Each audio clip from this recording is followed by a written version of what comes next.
को लेकर कांग्रेस का विरोध प्रदर्शन के दौरान एसडीएम के मुंह पर स्याही पोती। कांग्रेस नेता बंटी पटेल ने एसडीएम के मुंह पर पोती स्याही। प्रदर्शन के दौरान पुलिस और एसडीएम कांग्रेसियों से कर रहे थे चर्चा। एसडीएम और बैरिकेडिंग के एक तरफ अधिकारी, दूसरी तरफ कांग्रेसी। घटना के बाद पुलिस ने प्रदर्शनकारियों को खदेड़ा तो प्रदर्शन करते करते कुछ ज्यादा ही जज्बाती हो गए कांग्रेसी और यहां तक उनके जज्बात पहुंचे हैं कि एसडीएम के मुंह पर स्याही पोती है। कांग्रेस नेता बंटी पटेल ने स्याही पोती है एसडीएम के मुंह पर। कांग्रेस नेता का नाम बंटी पटेल, जिसने एसडीएम के मुंह पर स्याही पोती और उसके बाद फिर प्रदर्शनकारियों को पुलिस ने खदेड़ा है। बड़ी खबर इस वक्त की, किसानों के मुआवजे को लेकर यह कांग्रेस का विरोध है। उपचुनाव नजदीक है, उससे पहले ये हो हल्ला पूरी चरम पर है प्रदेश में। ग्वालियर में आज पूर्व मुख्यमंत्री का रोड शो था, उस दौरान भी बीजेपी कांग्रेसी में जमकर उन्होंने प्रदर्शन किया।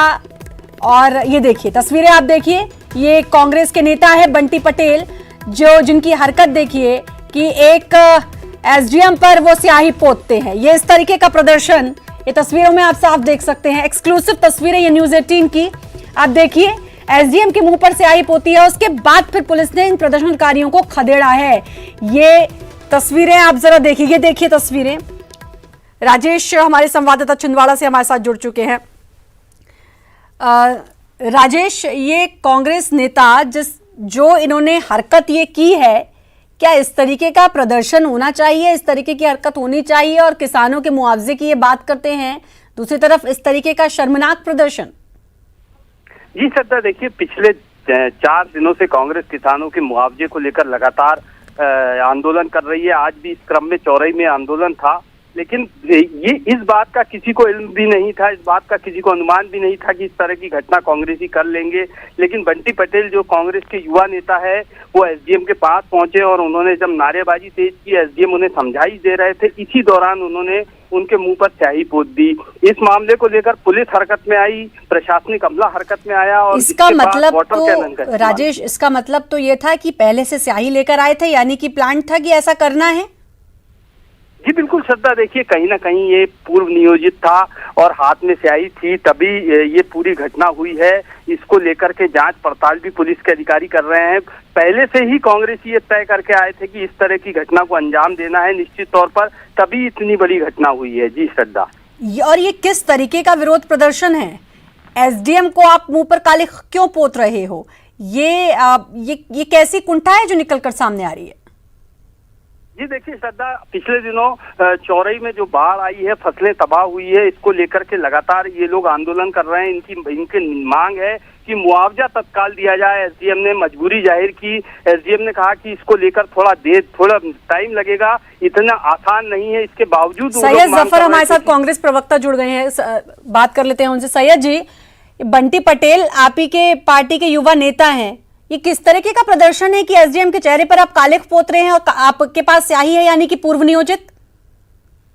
देखिए, 2 इसमें बड़ी महत्वपूर्ण बात है। एक तो मैं बिल्कुल इस बात की निंदा करता हूं कि ये जो शासकीय कर्मचारियों के साथ ये कृत्य किया गया, ये नियम के विरुद्ध है, ये सही नहीं है।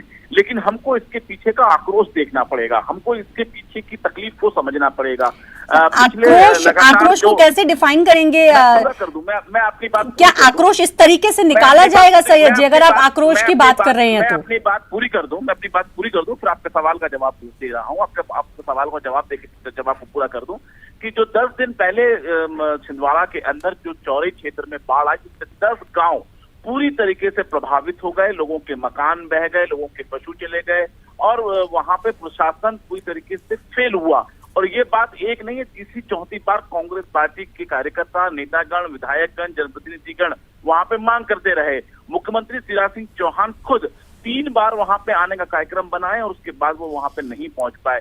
ये किसानों का आक्रोश है, ये जनप्रतिनिधि के ऊपर प्रेशर है कि किस प्रकार से शासन प्रशासन इस जो आपदा आई है उस पर खरी नहीं उतर पा रही है उनकी सुविधाओं देने पर। तो ये जो चीजें हुई हैं, आक्रोश ये तो बहुत सारी चीजों को लेकर बहुत सारे लोगों का होता है। गुस्सा समझ में आता है, किसानों के समर्थन में आप खड़े हैं ये भी समझ में आता है, उपचुनाव नजदीक है ये भी समझ में आता है, लेकिन आक्रोश निकालने का ये कैसा तरीका है, ये कैसा बेहुदा तरीका है, माफ कीजिए मैं इसको ये कहूंगी, ये कैसा बेहुदा तरीका है। और स्याही लेकर गए हैं, नॉर्मली कोई स्याही लेकर नहीं घूमता, इसका मतलब कि ये प्लान किया हुआ था। ये किस तरीके का विरोध है? विरोध प्रदर्शन का मतलब आप कुछ भी करेंगे? इसमें मैंने आपसे ये कहा कि बीच में और देखेंगे कि मैं बंटी पटेल की जिनकी आप बात कर रही हैं, मैं उन्हीं के बारे में कुछ बता रहा हूँ कि इन्होंने भी 2-3 दिन लगातार एसडीएम से चर्चा की, लगातार 10 दिन से ये 10 गांव में लगातार पद यात्रा कर रहे हैं और बात शासन प्रशासन तक करें, लेकिन ना कलेक्टर को, यहाँ तक कि मुख्यमंत्री तो बहुत दूर की बात हो गई, कलेक्टर और छिंदवाड़ा जिले के आला अधिकारियों को भी इस बात की सहमति नहीं उठ पाई कि वो इन बाढ़ पीड़ित क्षेत्रों में जाएं। जहां तक उपचुनाव का आपने कहा, देखिए उपचुनाव से छिंदवाड़ा में कोई भी उपचुनाव नहीं है, इसको इससे बिल्कुल ना जोड़ा जाए। ये किसानों की और जो गरीब परिवार के घर उजड़े हैं ये उससे जोड़ा जाए। और जहां तक आप शासकीय व्यक्तियों के बारे में, व्यवहार के बारे में कर रही हैं, तो आज आपको सुबह याद होगा, आपके चैनल ने भी दिखाया कि किस प्रकार उज्जैन के अंदर भारतीय जनता पार्टी के नेता ने एक पुलिस वर्दी के व्यक्ति को मारा और वो धक्का दिया, और ये हमने दिखाया, ये खबर लगातार दिखाई गई है। रुकिए, तो उन्होंने मारा, धक्का देते हुए मारा पीट की और उन्होंने मुख्यमंत्री जी से मिलने की बात कही। तो ये कृत्य जो है वो नहीं, लेकिन वो खबर दिखाई गई है, वो न्यूज 18 ने उस खबर को भी दिखाया है।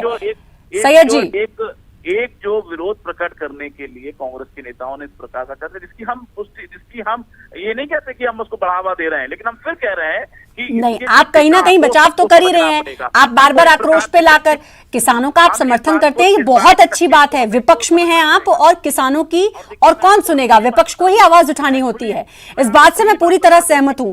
रही बात की बीजेपी के नेता ने धक्का मुक्की की, वो भी हमने दिखाई, हाथापाई की कोशिश किया, वो भी हमने दिखाया। लेकिन आप एसडीएम से आप कह रहे हैं कि रोजाना मिल रहे हैं, अगर एसडीएम ने नहीं सुनी या क्या, एसडीएम के ऊपर भी बहुत सारी चीजें हैं, तो आप कालिक पोत देंगे, आप स्याही पोत देंगे, माफ कीजिएगा, उनके मुंह पर। ये कैसी कुंठा है? आपके रिपोर्टर ऑनलाइन हैं, आप उनसे सवाल पूछिए कि क्या कांग्रेस पार्टी ने कलेक्टर का घेराव किया कि नहीं किया, किसानों का ज्ञापन दिया कि नहीं दिया। जनप्रतिनिधि एक बार नहीं, मैं 3 बार से बता रहा हूँ कि जिला कांग्रेस कमेटी ने कांग्रेस किसानों के समर्थन में उतरती है, मुआवजे को लेकर लड़ती है, ये तमाम खबरें न्यूज 18 दिखाता है सर। प्रॉपर क्षेत्र में 2 दिन पहले विधायक और कांग्रेस ने आंदोलन किया, तो ये 5वीं 6वीं बार हो रही है। और मैं आपको बड़ी साफ गोई से बता दूं सर, लेकिन मैं आपकी इस बात से सहमत नहीं हूं कि 5वीं 6वीं बार हो रहा है तो मुंह पर स्याही पोत दो। मैं आप इसको ऐसे जस्टिफाई नहीं कर सकते हैं। न्याय नहीं हुआ तो ये जो आक्रोश है बहुत बढ़ेगा और इसकी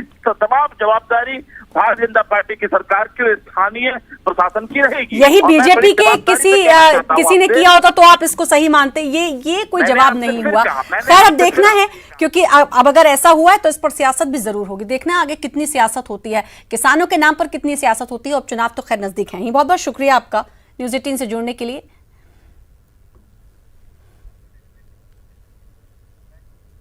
वक्त एक छोटे से ब्रेक का है, ब्रेक के बाद फिर से खबरों के सिलसिले के साथ हाजिर होंगे।